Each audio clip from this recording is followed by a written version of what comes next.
It's Friday the 3rd of November. This is the Climate Alarm Clock. This week's headlines: more flooding here, and the government admits it's time to start planning to move away from flood-prone areas. And an Irish government agency is accused of climate propaganda in the Dublin Declaration.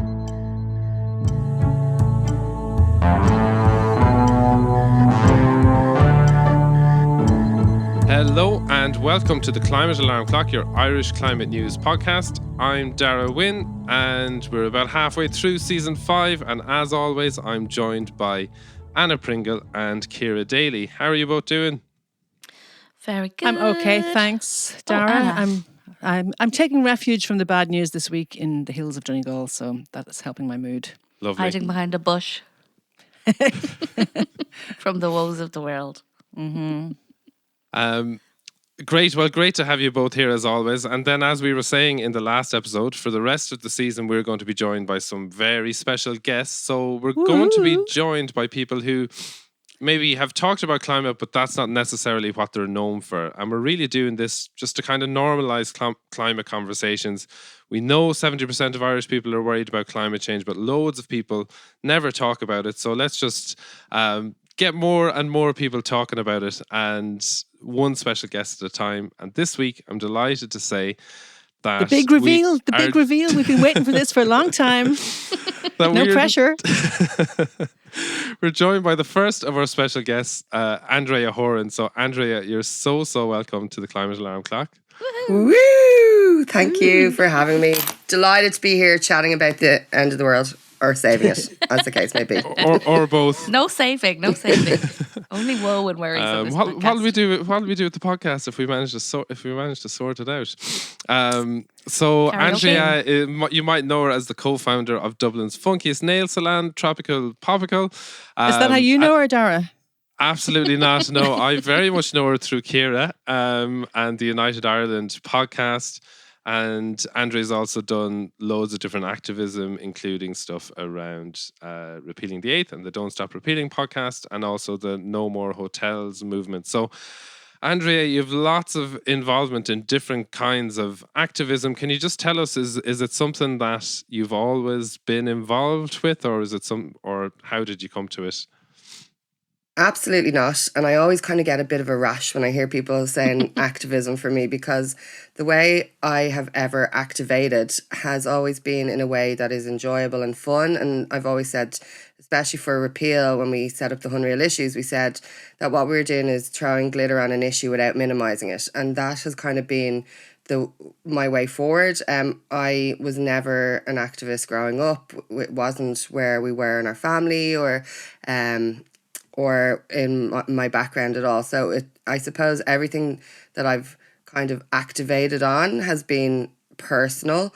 So it's been something that affects me. So it's very selfish activism, if you want to say. So things that have affected me have made me want to do something to change them. And that's kind of what's been my driver in those situations. I love that, throwing glitter on issues without minimising them. Not very environmentally friendly though. You can get bio something glitter that's actually sound. Perfect. So then I suppose, Andrea, with regards to climate then, I mean, I always think that my activism when it comes to climate is quite selfish, because, you know, I would like to live in a livable planet. You know, so it's definitely not the selfish thing.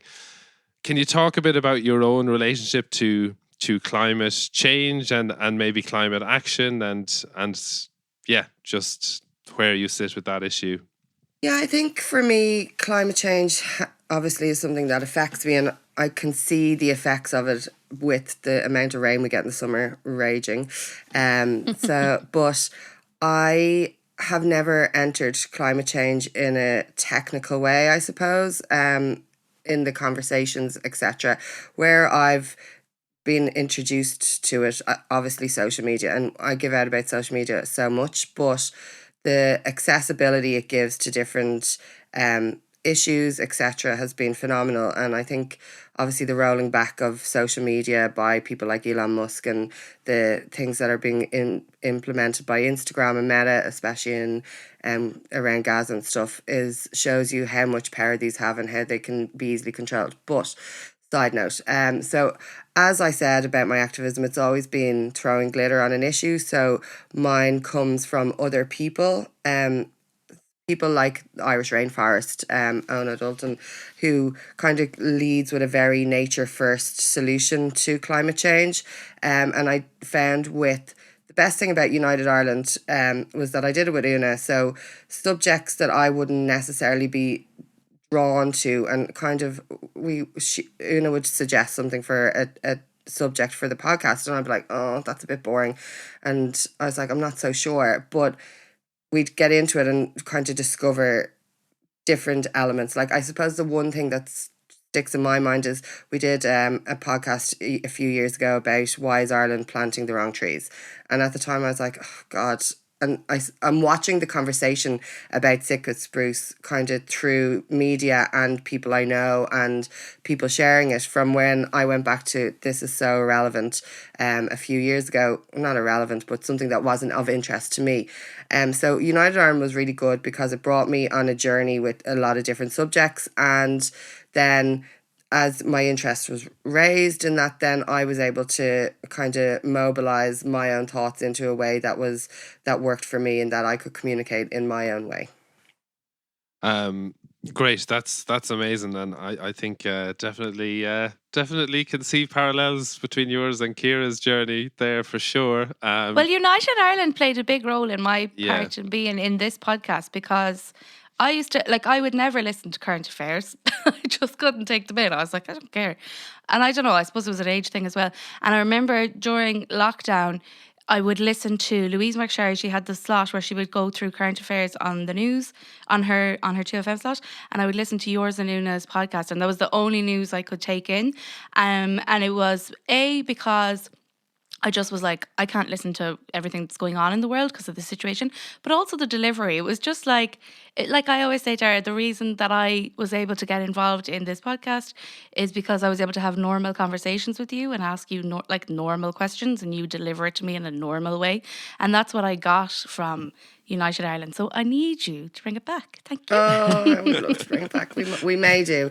But I think the thing with United Ireland as well is obviously we did it in our own way, and that we approached everything in not positively, that's the wrong way, but we approached everything with a glitter thrown light heart, especially heavier subjects, but always tried to come at it with a solution based approach, as opposed to because there's so much, it's so easy to just be able to go, this is wrong, and give out about things. But if you're not looking at it in a way of like, what can I do to change something that's frustrating me? And I think that's why it's so important with climate change, is that how can I change something rather than just whacking off loads of tweets given out about it, because obviously they're not going to reach anyone anymore with the new algorithm life on Twitter or X. But also just shouting into a void is not enough. Like like obviously we need awareness and conversations to happen, but without the action behind it, it's kind of just, you're just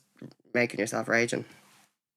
Yeah, here. Absolutely. Although, sometimes rage is okay, but sometimes getting the rage out as well is good. Andre, thanks for that. Really, really looking forward to chatting through the week's stories with you now after that. Just before we get into the stories, a reminder that if you want to support the podcast, you can do so on buymeacoffee.com/the climate alarm. All right. Dara, before you go, we had a lovely comment this week that came into us from Tom and Pam, who live in a walled garden in County Carlow. That sounds like a great place to live. And they're growing organic veg and teaching big picture thinking for positive change. And they said they love the breadth of your podcast and wanted to introduce themselves. So hello, Tom and Pam. And we'd love to hear more about what you're up to down there at some point. So thanks for getting in touch. Thanks, Tom and Pam. Thanks, Tom and Pam is right.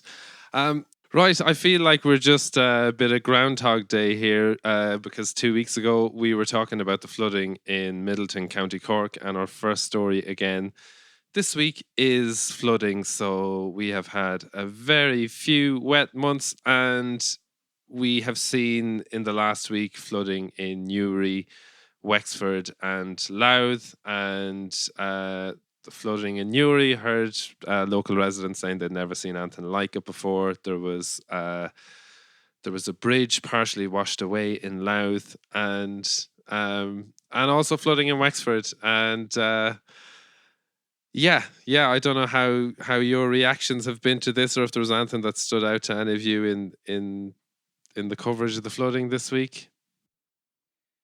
Well, one thought I had was that if it had been Galway or Cork, it would have gotten a lot more coverage. And Newry is an hour away from Dublin, and it barely got mentioned compared to Middleton or other places. So just a word for my northern brethren that we are getting neglected again.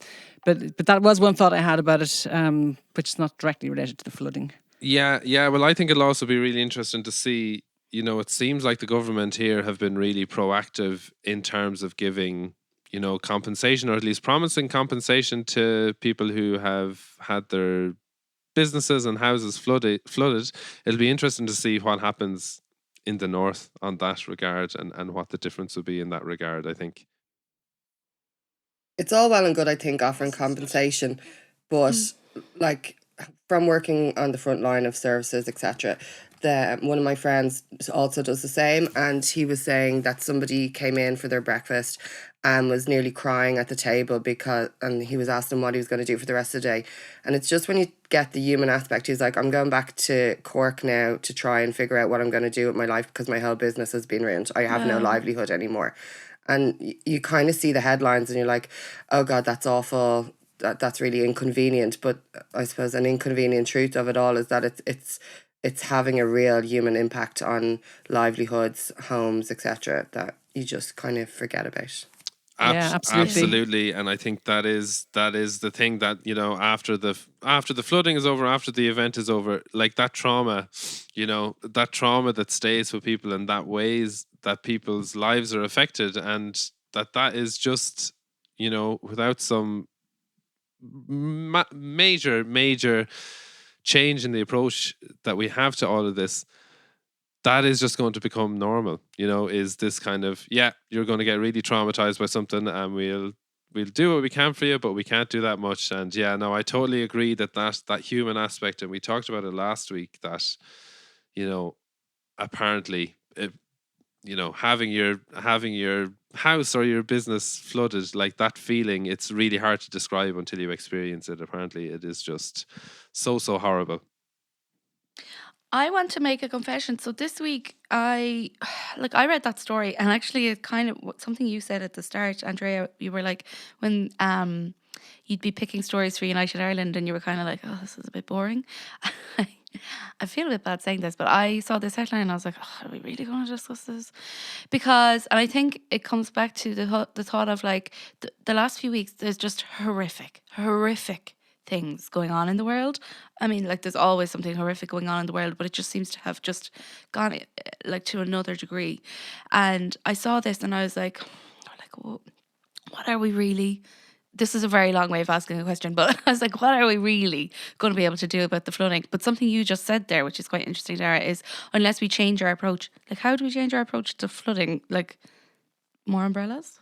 That leads really nicely to where we were going, Ciara. Thanks for that. I suppose first of all, like, is this whole, I was thinking a little bit about this, is this the new normal? It's not the new normal. Things are going to keep getting worse and keep getting worse until we bring emissions down. So it's not like, this is just something we get used to. In terms of how we actually deal with this, the Minister of Housing and the Minister of Public Works published the new coastal change management strategy. So this will be more related to coastal flooding and stuff happening as a result of sea level rise. But I think this is something that I was talking about last week, is we know there are places that are going to flood really frequently as sea level rises and as the climate changes. So why are we not preparing for that? And lo and behold, 2 weeks later, I'm not taking credit or anything, but 2 weeks later, the government come out with this report that is looking at what we need to do. And one of the things they mentioned, one of the strategies is managed retreat. So what they're What's that mean? So what they're saying is basically, I'll read some stuff from the report, is even with comprehensive monitoring systems and appropriate intervention, it's inevitable that we will be faced in some circumstances with the need to coordinate a managed retreat strategy. So basically they're saying that in some circumstances, some people where they're living just won't be viable in the future, and that this is a really difficult and complex situation, but this is something that we need to accept, and we need to start making kind of long-term plans to move people away from coastal areas that won't be habitable in the future, and to do that as early as possible. So to plan for that as soon as possible, because it is something that we know is going to happen. God, that's some undertaking. It's very hard to get people to change habits, never mind trying to get them to leave their homes. Yeah, absolutely. And for me, like, that not make the glass bottle development even more contentious? Can you tell us what is the one in Ringsend? Yeah, I would think so. Yeah. What's the glass bottle development? It sounds like some sort of concept from, like the glass bottle development shouldn't be happening, but it's an actual site that used to be a glass bottle site. So, Andrea, you go ahead now. Okay. It's just down by what should be Ireland's Burgoyne, the old power place with the chimneys, our national icon of smoke chimneys. Stunning. But yeah, so I find it so interesting because you have so much conversation about how this retraction is going to have to happen and we're going to have to move. But then you have developers who have a piece of land that's so valuable that are building, and obviously they've done engineering and they know way more about construction than I do. But it's so interesting to me that is going ahead when all the warnings for that site were going to be, this is going to flood. Well, I mean, it's at best it's at sea level. Parts of it are probably even below sea level, and it was the most, if I remember right, Andrea, it was the most expensive land sale ever in Ireland at some point, and they've been sitting on it for a while. I mean, if it was been built in the Netherlands, they'd be probably building stuff on stilts in there to go up and down with the floods. So you're right. It is kind of mind blowing to think about a big development going in there. It is unbelievable that stuff is going ahead. And actually, Caroline O'Doherty, who wrote an article for The Independent on this, reposted on Twitter saying lots of people have read the article that I put up yesterday, but it seems like some planners and developers still haven't. So it's really interesting, Andrew. It's such a relevant point that it kind of goes back to the thought though that at all costs we will try to make money as humans, and you've got the warning signs. And I think when we think about climate change and what we can do and the conversations we can have as normal people, like I try to approach what I do in a climate neutral as I can in terms of my business. So I have a service business that doesn't have that much output, that doesn't have that much impact, and we try and minimize any impacts we have. And in terms of being what you can do, I think that is building that into your everyday, and that comes when you think about, and our business ethos is the worst in the business world, I suppose, because we're not trying to make as money as we can with a constant perpetual growth, because what we're trying to do is make a living so we can live and have a nice life without hurting or having as little impact on the world as we can, and by not hurting other people. So if that became something that was in business more generally, you would think that maybe these sites are not going to be built on because they're valuable sites, even though they may be flooding and not the best for living on. Yeah. And also, by the way, the smell of shit when you go down there every time, can I just say? Yeah. I suppose for me, sorry, Dad. I'm at home for the week, and today Dad is using an angle grinder or something downstairs. But anyways, hopefully that's not coming through in the mic. We can't hear it. Great. I suppose for me, one thing, is that this is the first time that there's been a comprehensive government report that has says this thing about managed retreat. So hopefully this is now something that businesses and developers either take into account themselves or are eventually forced to take into account. And the other thing for me is, like, I always get a sense of relief, when a government says this, because up until then it has been totally heads in the sand. We're not going to do anything about it. Whereas now at least there is a starting point. There is an acknowledgement. This is something we need to tackle and we need to deal with. So I think it will be a while before everything catches up and before, as you say, businesses who are mad for making money start taking action. But if places, but I think fundamentally you need to make especially not you. I think we need to make climate change commercially viable, because if it just feels like what you have to do is actually have a loss or not progress or whatever, it's not, and it kind of needs to be remarketed, because if you can see the potential of making changes around the climate crisis rather than inhibiting how you live or what you do, I think that kind of is where the marketing has gone wrong a lot of the time, because the PR around the movement, I suppose, often is seen as kind of extremists, and and I love Just Stop Oil and what they do, but I can, like, talking to people who might be a bit more what's the word? Not as extreme. It frustrates them. So it's kind of like, how do you reposition the climate crisis, as well as, like, you're going to live, but in a positive way that kind of feels like an addition to your life, rather than don't do this, don't eat meat, don't fly, don't blah, blah, blah. But what can you do, I think? Andrea, we had a really good example of that this week, actually, where there was an RTE headline saying Davy puts the climate bill at over 150 billion by 2030. And I was going, oh, that sounds really negative. And I started reading and thinking, what are they saying? The cost of climate change, like floods and all that? And I realized, no, it's what it is that there's going to be an investment of 150 billion between now and 2030 in climate action and energy transition measures. And, like, if you put it that way, it's a lot more positive than saying there's a bill, so, but RTE just got the headline completely wrong, so to your point, I mean, if you're a business person, you could be looking at that going, okay, that's a big investment. Maybe there are some commercial ways that I could, if I'm installing solar panels or I'm, whatever, there are ways that I can actually possibly get some of that and make a living out of it while also doing good for climate action, but it's not how it's being portrayed. The rise of, like, B corporation companies is kind of making it cool. Do you know that way? Definitely.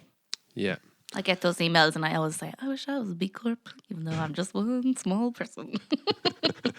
We should probably move on. We should. Just, I suppose, the last thing on managed retreat before we go on is actually this week, New Zealand have started paying out people whose houses are no longer suitable to live in as a result of flooding and landslides.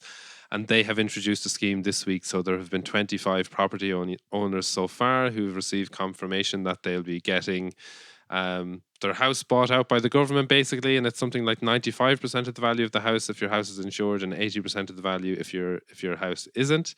And once again, there's loads of trauma involved in that move and having to leave where you live, but at least there's a government there who has taken their head out of the sand a little bit and saying, okay, this is something we will actually have to deal with. And it's probably something that's going to get way messier in the future when buildings won't be able to get insured anymore, and that, people like who are living by the coast, it will probably be a case of, at some stage, it's like, this is at your own risk. But at least it's good to see the New Zealand government moving in a good direction with that. But, like, I feel like governments need to start doing interventions beforehand. And, like, nature has been a natural intervention for flooding for as long as time has existed. And getting to a point where we're not intervening by building walls and trying to stop water going places. Instead, bringing it further back and kind of at the point of, where does the river flow? Do we kind of roll with rivers? That should be a song. Instead of trying to might be, like hem them in. Do you know, that way it's like nature is stronger than all of us. So why are we not leaning to more nature-led approaches in advance rather than waiting to have to like pay it after. Yeah, absolutely. Yeah. And I mean, a lot of Here. the flooding we've seen in Dublin over the years has been because of development in floodplains further upstream. So that when the Talca flooded disastrously, it was because of development in Blanchardstown and Clonee and Mulhuddard, and that had never given any thought to the fact that they were in floodplains. So you're absolutely right.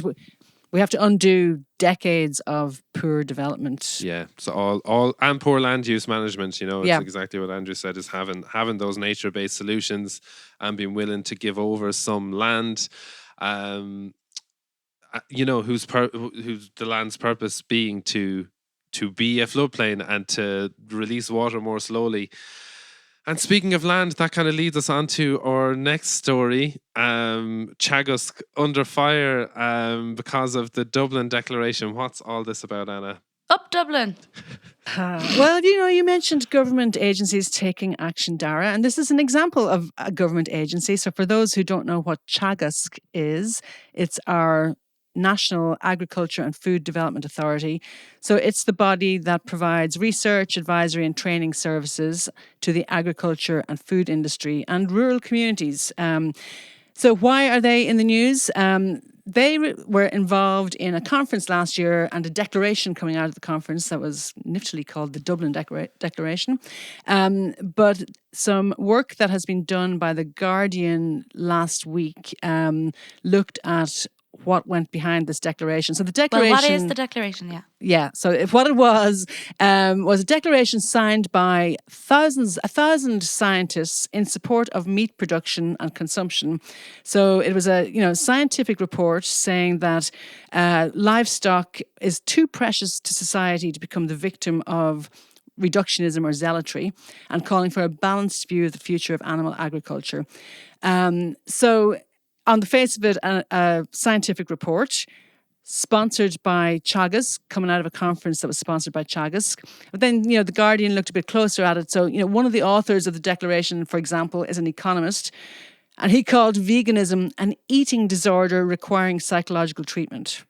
Which is, insulting So on a so lot many of levels. the scientists involved in this, when they looked at the declaration itself, there was a lot of links to the livestock industry, wasn't there? Absolutely, Like, it yes. was very It was- biased. Yeah. Yes, it and was- and this document has now been used to lobby the EU and try to influence European policy. And people have said that it's it's kind of out of the big tobacco playbook, basically, that it's just trying to it's dredging up old arguments about food and about meat production and just trying to muddy the waters and make it all a bit more uncertain and a bit more unclear, and just try to keep business as usual going for longer.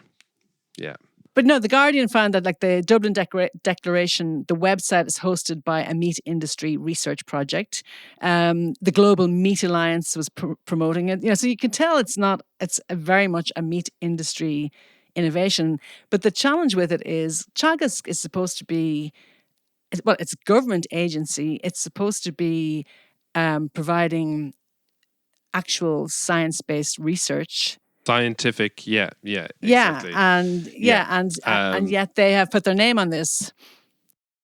So for anyone in the audience who maybe isn't so au fait with why this is such a farce and such a joke, what exactly is the impact that eating meat can have on the environment or livestock? So food is about 30% of emissions.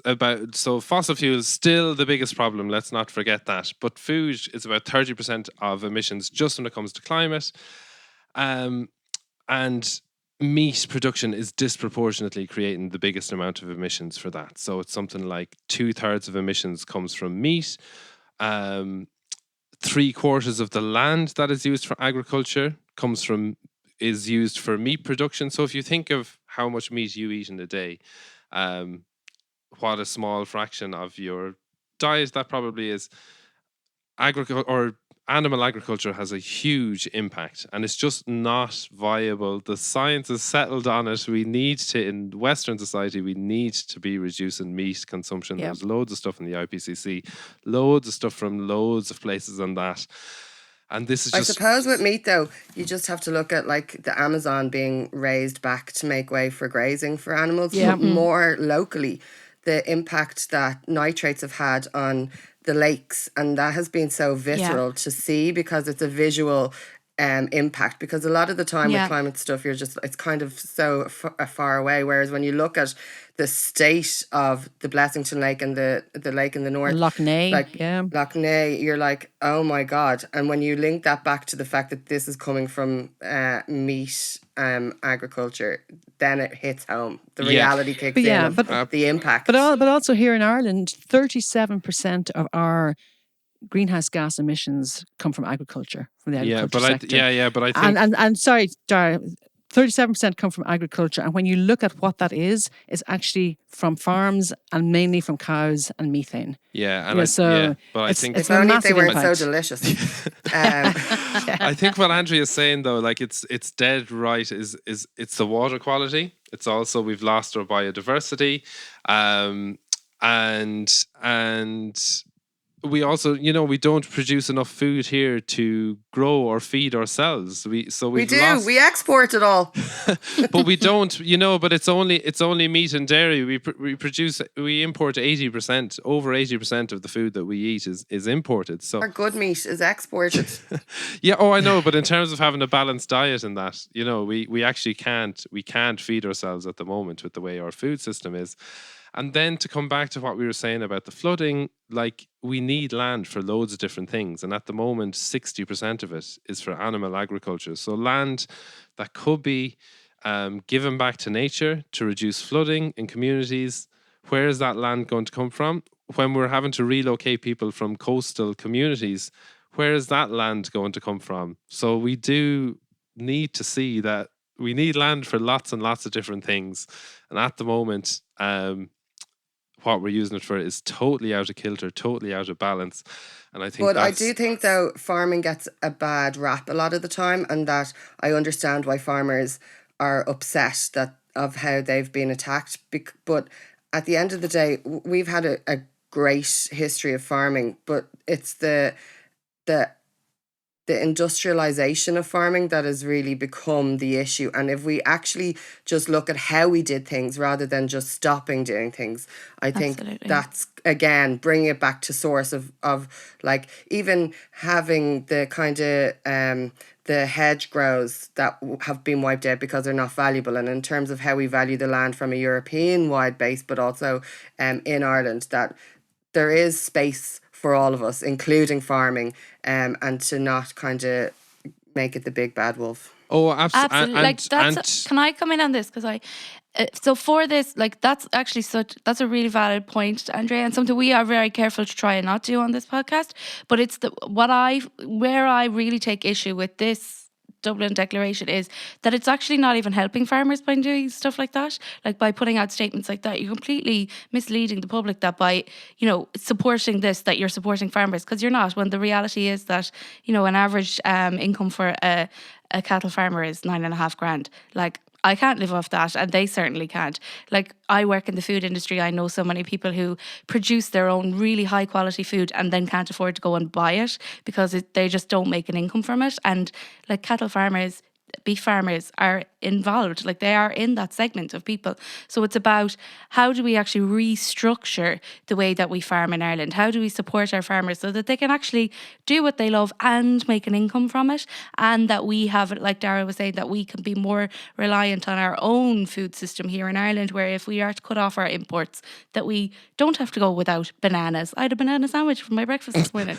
I wouldn't be able to do that. We never have bananas here, Ciara, I'm afraid. But I see your point. But I totally agree with what you were saying there, is that, it's not farmers that are putting this declaration out there, but Teagasc, they have a responsibility to provide good information to farmers, to help farmers to make business and life decisions. And at the moment, they're not doing that at all. They're putting money into holding a summit that's putting out this total misinformation and telling farmers that something that is fine isn't fine. And that's a huge part of the problem. It is, as you said, Andrea, big industry misleading farmers, and then farmers getting the brunt of it. But Teagasc isn't serving its Exactly. base by doing that. Absolutely. They would be much better served if Teagasc was working with them to help them figure out how to cut back the number of dairy cows, how to make a living, like Ciara just said. And it's a government agency that's involved in misinformation. So from that point of view, it should be a big scandal.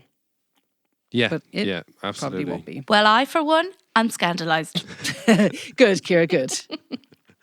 Interestingly, on that is that despite all of that misinformation, still the EPA has a new study out that has shown that over 60% of people would support reducing the size of the national cattle herd. We often talk about our national herd. So 60% of people, and this is a 2-year-old survey, so I would guess it's probably more now.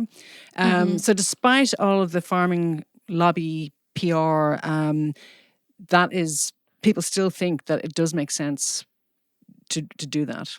Yeah, it's important to note. And just for anyone who's not aware, there are farmers who are involved, are on our side of the fence. You just have to look. Loads. I mean, absolutely. I recommend Absolutely. listening back to our podcast with Kenneth Keevy from Green Earth Organics, who is just doing amazing work and really gets it. And there are amazing farmers doing amazing work all over the country. Absolutely. So before we go, there's loads of stories we didn't get through today, but can we finish on any actions, anything coming up, any events that people would recommend that our listeners get out to and get involved with? I have a rake of them. Go on. I was looking up, there's a few nice ones. Our good friend, I'm stretching that statement there, Colm O'Regan, author of Climate Warrior, A Hypocrite's Guide to Saving the Planet, a very funny book. He could add that in his next publication. He's taken part in a conversation with Oisin McGann and Sinead Moriarty, 2 other authors, and they're going to discuss many topical themes to today's climate debate contained within their writing. So that's taking place in Dublin somewhere. We'll put the link in the bio anyway. You can find the details there. And then there's another lovely one which I saw, which is taking place tonight, Friday, November 3rd at 6:30 p.m. It's a dinner. I'm always there for a dinner. Dinner for Climate. It's taking place in Cornucopia. So it's there for anyone who wants to come along and just express their emotions over a bit of grub and discuss all things climate crisis. But there won't be any meat. Just to be clear. Sad. Yeah. And there is also John Barry, who, as this podcast is going out, is hosting a conference for universities and the planetary crisis in Galway. Has a talk on the 12th of November. The talk is called The Imagination, Hope and the Planetary Crisis. And that is... on the 12th of November. We'll put a link for the Eventbrite in that. Anything? So, and for those of us who have been really upset by all the news coming from Gaza, which I think is probably all of us, we have a link. And if you feel like you want to make your voice heard, well, get along to a demonstration. There's a big one again in Dublin this Saturday, and there have been demonstrations all over the country.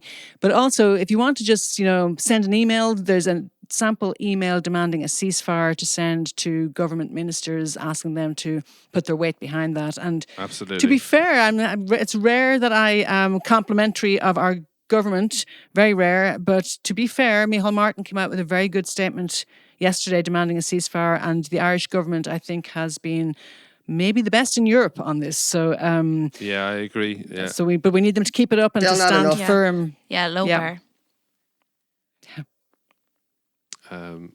Great, Andrea. Anything you want to plug or shout out there before we go?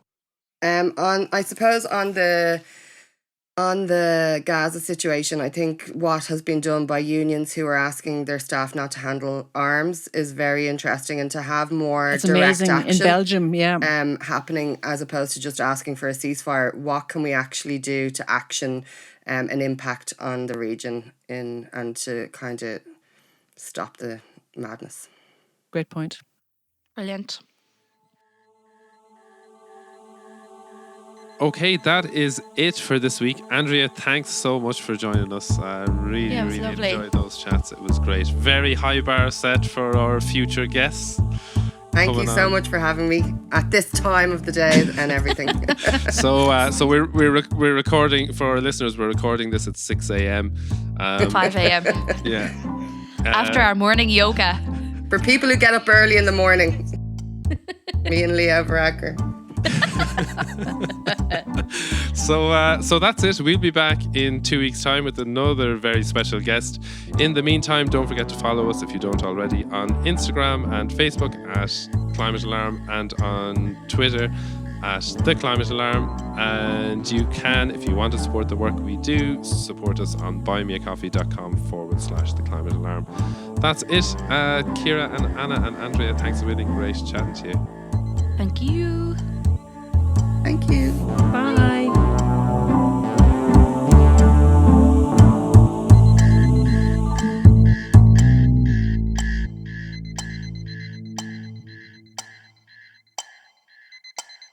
Well, I, for one, am scandalised.